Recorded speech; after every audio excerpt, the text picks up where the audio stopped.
Peace be upon you all. I'm very humbled and honored to be spaced and just moved deeply to my core by everything that I've heard today. So my gratitude to all of you.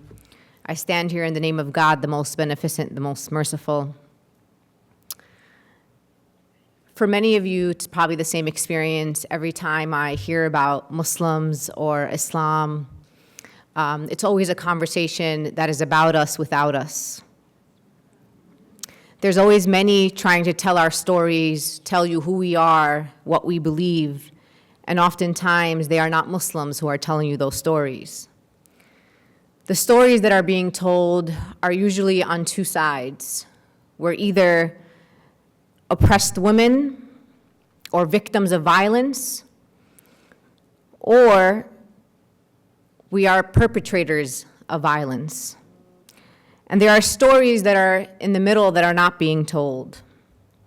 And I say to you today that the only person who can tell my story is me.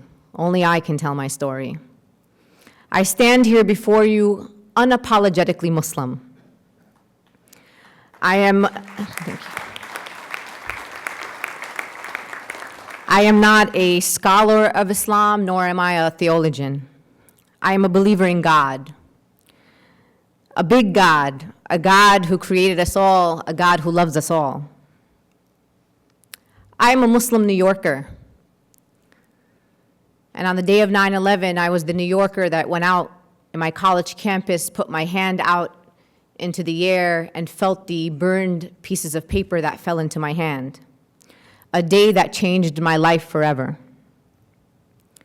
I am an activist moved by the core tenets of my faith of Islam: love, compassion, and justice. Oftentimes you hear people say that Islam is a religion of peace. And I say to people, I don't think you're adding anything to the conversation. I believe that all religions are religions of peace. But what is most important to me about Islam is that Islam is a religion of justice. O you who believed, be persistently standing firm in justice, witnesses for Allah, even if it be against yourselves, your parents, or your relatives, whether one is rich or poor. So follow not personal inclination, lest you not be just. And if you distort your testimony or refuse to give it, then indeed Allah in ever with what you do is acquainted. This is from a passage from the Quran that is very fundamental to the work that I do. For the past 15 years, I have bore witness to injustice against my communities and communities of color here in my beloved country, the United States of America. I have witnessed deportations and separations of families. I have witnessed imprisonment of innocent fathers and brothers. I have witnessed entire communities under siege, under unwarranted surveillance, just for the virtue of who they are or for the religion that they follow. I have witnessed the murders of unarmed young black and brown people with impunity in my country. Oftentimes we hear about the inspiration of people like Malcolm X or Martin Luther King. And I say to people that 1,400 years before Martin Luther King and Malcolm X, I had my own civil rights leader, my own human rights leader, my own activist, my own feminist in his own right, my beloved Prophet Muhammad, may peace be upon him. My faith gives me the moral courage to be who I am, to continue to believe in what I believe. For many people, and many people of faith, religion is used as a way of spirituality, of individual spirituality and strengthening of one's own character. And Islam is very much the same, but Islam is also a practical faith. We must believe in our hearts, but we must also act with our tongues, hands, and feet.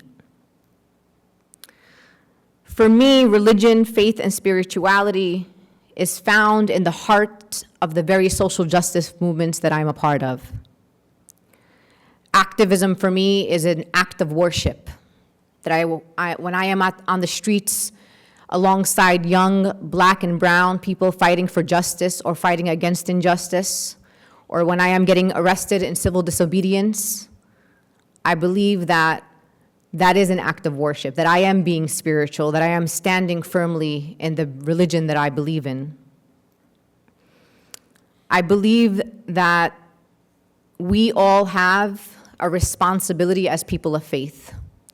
And I believe that in everything that I do, that one day I will meet my Lord, and my Lord will ask me, what did you do when there was injustice around you?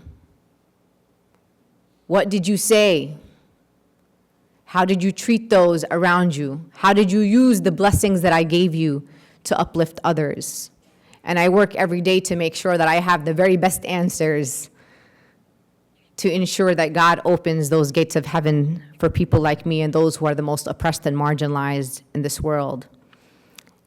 And I come from a place to organize on the issues that I care about with a quote that is in my office, and it is by an Aboriginal woman in Australia, Leela Watson.